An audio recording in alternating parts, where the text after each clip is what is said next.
So it's time to wire in our 12-volt electric system. So we've got our batteries, got all our components, got our pre-wiring done, so actually get some power in here.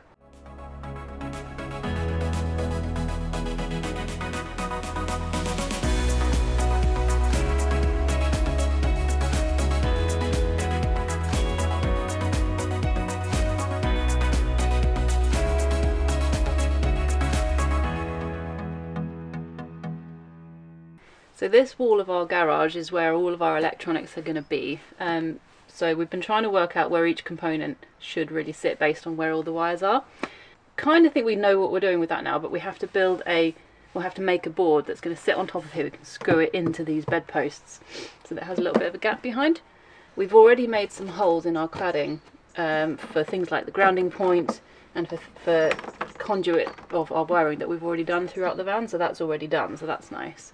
And that means that all the wires that are sort of coming out the wall here will just be hidden neatly behind it, and we can just make little holes in the board that's on top of it. So that's our next job.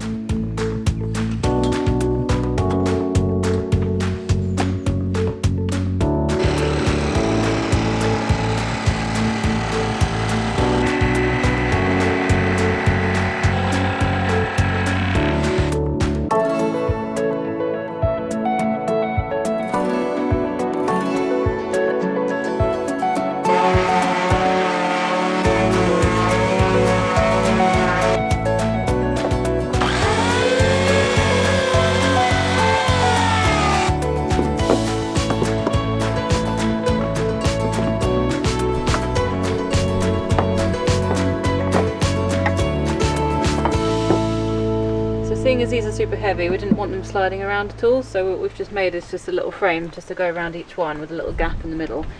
And then what I think we're going to do is just to have some straps which are screwed down here with a ring like this, like that, and then we'll have one there and one here as well, and just keep them nice and tied down.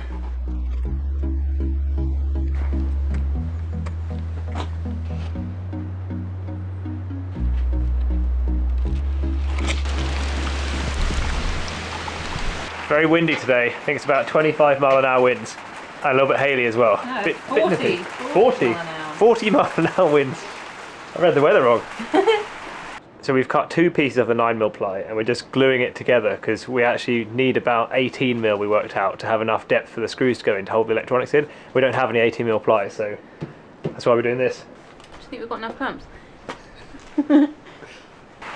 Where did the summer go? So even if you're under the shelter, you're still not technically under the shelter if it's windy. This is soaking wet. Damn it.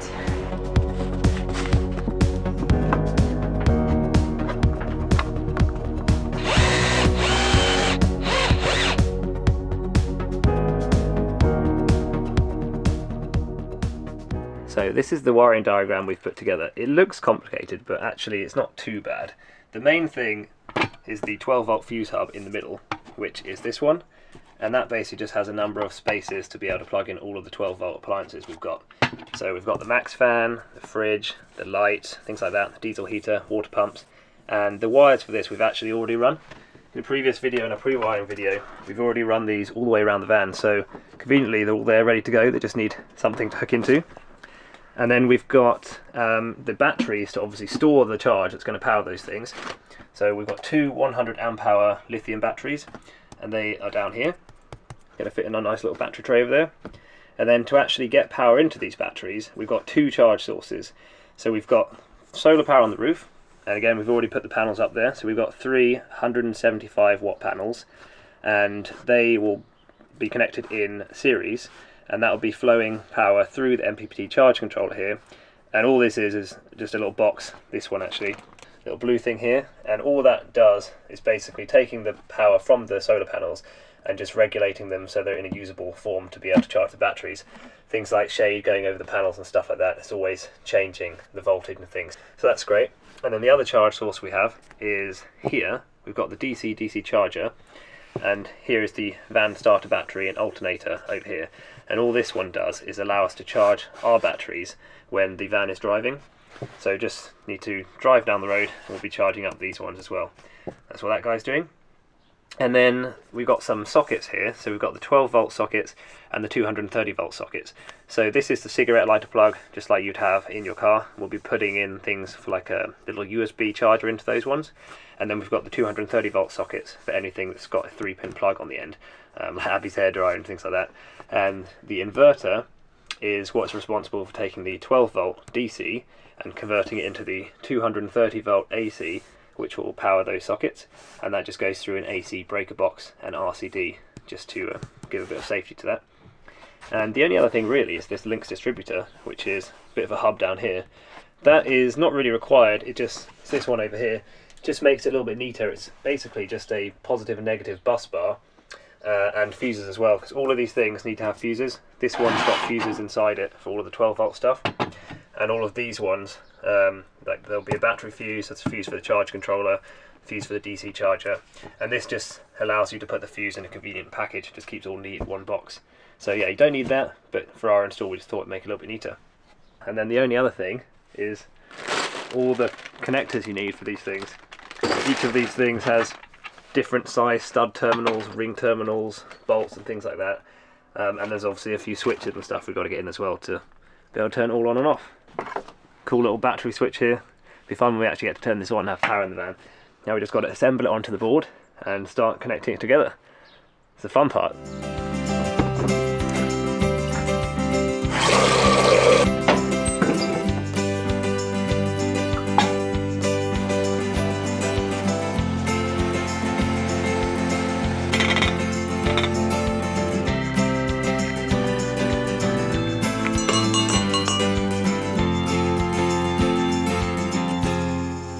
So we think we've got our final layout now of where all of our components are going to go on here.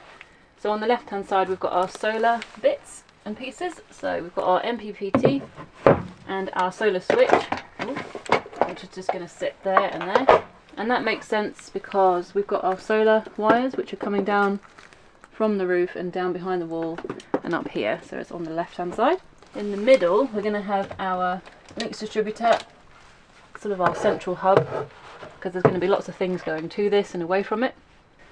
And we're going to have our DC charger on the right hand side there, and that makes sense to go there because the wires for this are going to run along the garage wall, and those are all the wires that are already done, all bundled up there.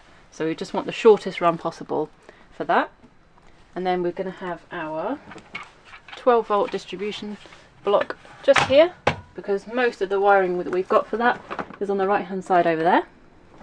And then the only other couple of things is our battery switch and our shunt. I'm just going to sit back there because the batteries will be about here, so they can connect easily down there. Let's get to it.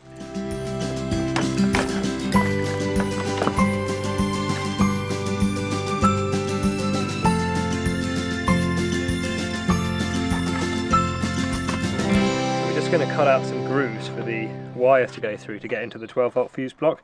So if we should measure this correctly, there should be enough space to cut those out there and then have the wires bend in that way. So we're just going to use the router for that with a straight bit and the guide on the end. So in theory we should be able to make a nice straight channel. See if it works.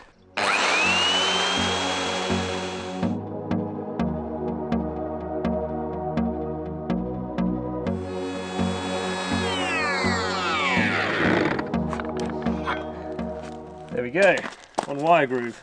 Groovy. Should have just enough space for these to get in. Yeah, nice. That works. I'll do the other now.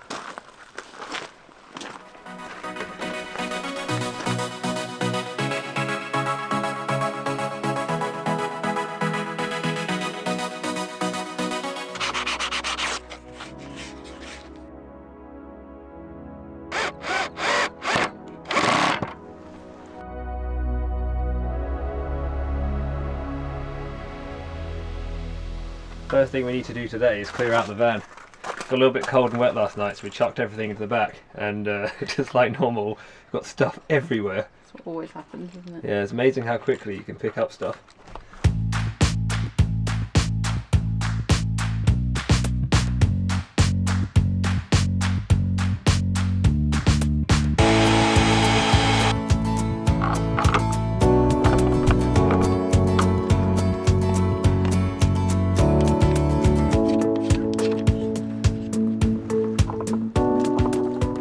this little like switch shelf here so that we could raise these switches up. Just made it so that we can take this off, screw on all the connectors and then put it back. The reason we've raised that is so that we don't have to have wires going behind the board. We figured that actually might be quite hard to access based on our setup. Now all we need to do is actually screw some wires in to make it actually do something.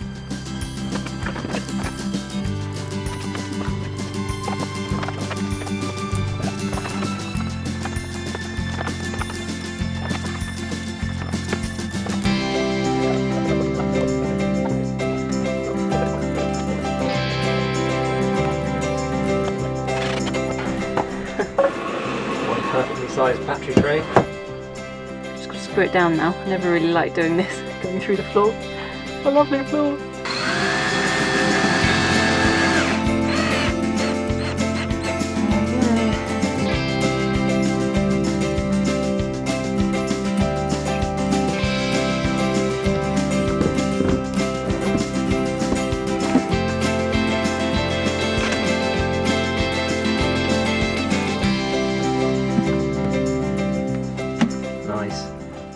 So now that we've got the electronics board mounted nice and secure on the wall, we've got the batteries nicely secured down there, they're not going anywhere, we can actually start doing the wiring finally, which is quite exciting.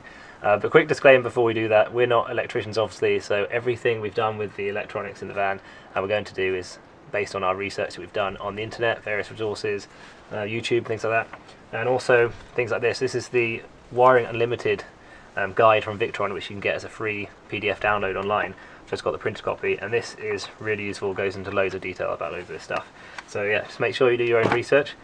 But we're going to get going. We're going to start with the battery bank wiring first, and we've got some big chunky cables to start off with that.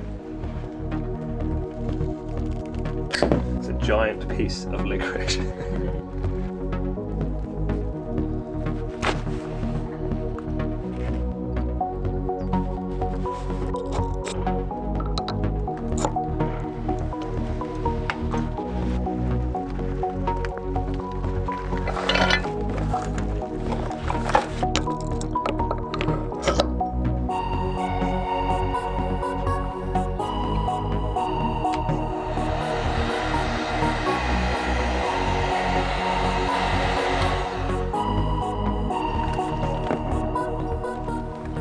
Cool, so we've just put some adhesive lined heat shrink on the ends of these, which just seals it in from a bit of moisture getting in there and also just provides a little bit more strength. That works pretty good. How's it going, Abby? Alright, it's quite nice, heating up my hands.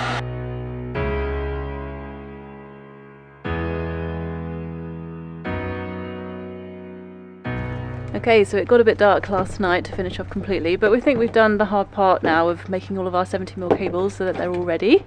So we're going to carry on with our wiring today. Seem to be getting rainbows every day at the moment.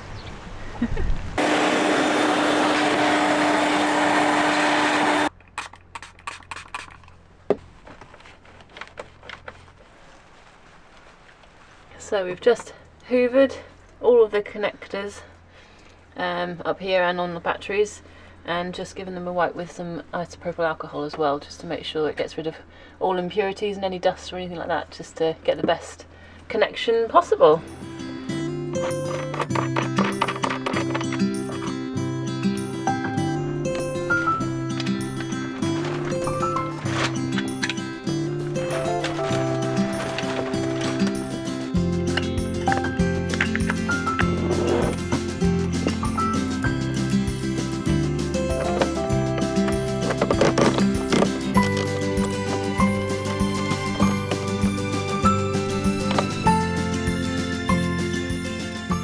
Got a few bits just loosely connected now. We haven't tightened these down with proper torque yet, but we've connected the battery bank in parallel.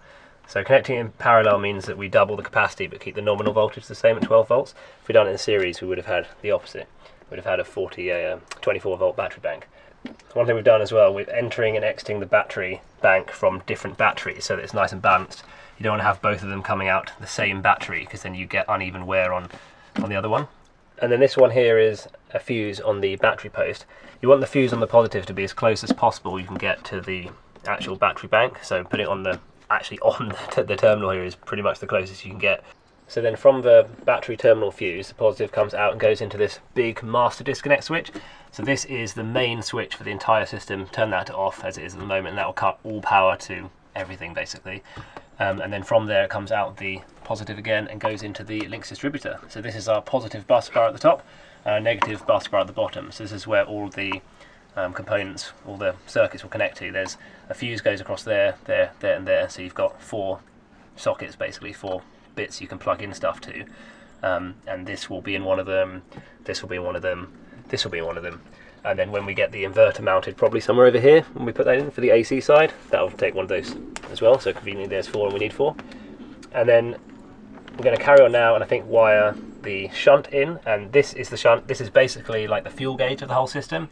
So what this does is it monitors how many amps, how much current is going into and out of the battery bank. It's really accurate and basically is able to tell you how much charge you're using and how much you've got left, and all that kind of good stuff. It has to go the right way around as well. It has a battery side, which is this one here, and a load side. So got to make sure about that. And the other thing that to bear in mind when you're connecting all this stuff is that they all have different size connectors. So this one is an M8 hole, so it takes an M8 lug, and this one on this side is an M10. And if we've measured this right, I should just be able to take that off there and nicely connect this in here with a little bit of bend. There you go. And obviously tighten that all up at the end before we turn it on. And then for the other negative part of the shunt, I've got quite a long wire for this one, even though it's only going to there. And the reason we've done that is because ideally you want the length of the positive wires to be the same as the length of the negative wires, and that's including the bit that goes through the switch and through this shunt. So we lay these out in a line, and because the positive is a bit longer, and the negative is just a little bit longer to make up for that. But should be pretty tidy actually, because we've got this little channel at the back here, so the excess will just kind of fall down through there.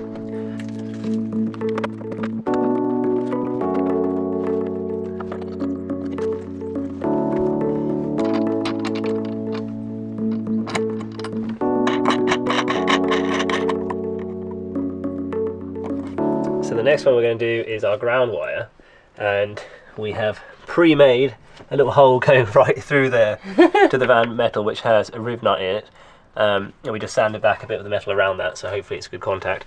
And then to make this work, just for this one, we bought a right angle lug connector. So if we've planned this correctly, that should be able to slot in there with just an M8 bolt, a lock washer to go on first, then a washer, and then the lug. And then hopefully we've got just enough space that I can get this in that hole in there and just tighten it up.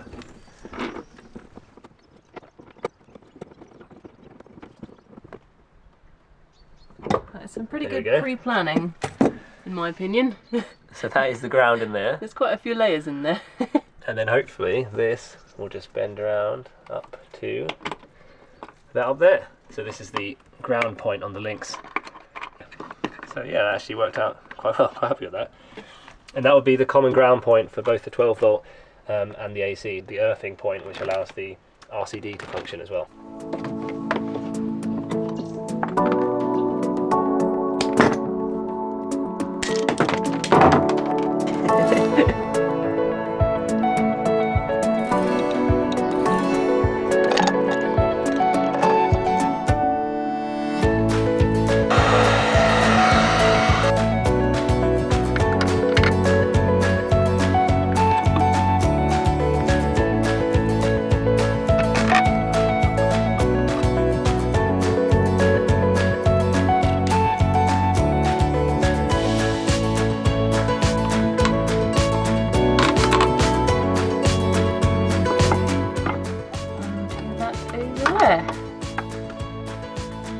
Not bad.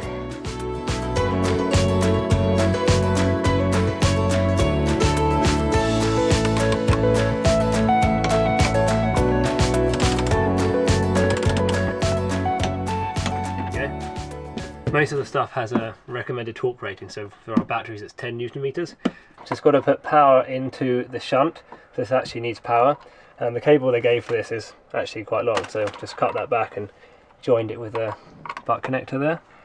So that it's just got to go in there So that's getting its power from the Lynx Distributor up there, and putting it up here means that when we turn the power off, there'll be no power to the shunt. So that's the way we wanted it. And oh yeah, then we need, so this thing has a little display screen which we'll mount at some point, but for now all we need to do is get the ridiculously long 10-meter cable that goes in there and plugged into there. That is pretty much it. Now we just need to actually plug something in to test it all works and turn it on. Ooh, this is the exciting part. Right, where's the fan wire? This one? Yeah. Okay, so I've got to get to the positive here and negative there, so that should be pretty good. I can push the excess back through. Yeah. Oh, so much easier working with the smaller wire than the big one. Turns out, look, I can actually use the automatic strippers for this. Ooh. Ooh, so easy. Nice. How long did that take with a big wire? It took about 5 minutes to do each of those. Yeah.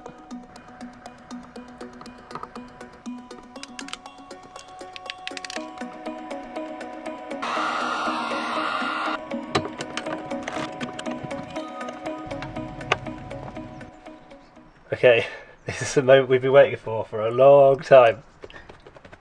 Quite excited about this. It's very exciting. Right, this has been the result of lots and lots of thinking, pondering, learning a lot about electronics, building this, putting it together, and here we are. So, see if it actually works. The last thing I've got to do is just put a fuse in for the fan. That's what we're going to use to test. So it's a 10 amp fuse for that one. That should just slot in there. Hopefully got the right size. Okay. Alright. Right. Time to turn the switch. Do you think it's going to work, Abby? Go for it. So we turn this one, we'll get power from the battery banks into the Lynx, and it should power up the BMV. Which is down here. And then if that works, turn this one, and then we should actually get power to the fuse block, which will then turn on the fan. Right. Are you ready? Do the big switch on. Okay. 3, 2, 1. Yes! Look at that. That's great. Look. Wow. Awesome. Right. So we've got power going to this. We need to do some configuration for this once we've done that. There's an app to set it up and stuff like that. But first, now let's try this out. Ready? Yep. Nice. Oh, it made a noise. It did make a noise. It has power, so we should be able to use the handy Max Fan remote, which has been sitting in the front of the cab for about a few months, I think, doing nothing. See if we can do this. Yay!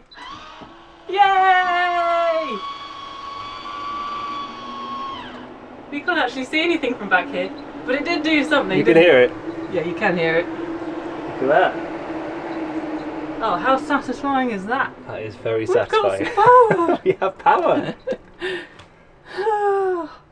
Yeah, nice. I'm really happy with how that's turned out. I've just downloaded the Victron Connect app, so this has Bluetooth, so hopefully, if we refresh, there we go. Got the smart BMV, and let's check it out. I'm connecting to that.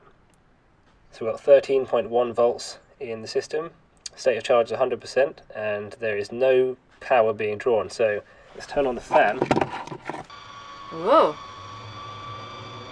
There you go, so the Max Fan is using 1.4 amps of power, and that's on 70% speed. So that's full speed, and it's using just about 3 amps. If I dial that right down to 50% speed, yeah, less than an amp. Very cool. Nice. So we could run the fan on this speed for 9 days now, which I really don't want to do because it's actually freezing to get the heater in here. Yes, we are mid-December at the moment, and we've raced to finish by the end of the day. It's already going dark, isn't it? Yeah, down to the wire, literally. Yeah. This is crazy. These batteries actually have Bluetooth built in to the battery as well, so you can actually use your phone to connect to individually to these different batteries, and you can see the voltage of the battery, temperature, how many cycles it's gone through and stuff like that. So yeah, it's pretty cool. So the power flow we've got is coming from the battery bank, then through the positive wire, through the fuse, through the switch, into the positive bus bar of the Lynx, across the fuse here, 125 amps, to the switch, which is for the 12 volt fuse block, and then around powering the 12 volt fuse block. Then it goes through this fuse, which is the individual fuse for the fan, goes through the fan wire, which we wired a long time ago, part of our pre-wiring, and that's going then out behind the wall, all the way around, up along the ceiling into the fan, and then back again on the negative return to the negative part of this block. Then on the negative wire back through here to the negative bus bar of the Lynx Distributor, and then down through the negative here, through the shunt, which calculates the current and amp and gives you these metrics we're seeing on the app, which is pretty nice, and then back into the battery. So that's it. Nice. So simple. That's pretty much the whole setup, and then we've got the charge sources. At the moment, obviously, we're using power, but there's nothing actually to charge it back up again. So that feels very satisfying, getting all that working, doesn't it? Yeah, actually, I think turning that power switch and having it actually work was one of my most satisfying moments of the build so far. I really enjoyed that part. Yeah, but we think we're going to leave it there for this video. Yeah, we just got some tidying up of the cables to do, which we'll do later on once we wire in these. And I think in the next one, we probably will be wiring in the solar charge controller so we can actually power these batteries from the panels on the roof. Very exciting. Yeah, so we'll see you in the next one. Bye. Bye.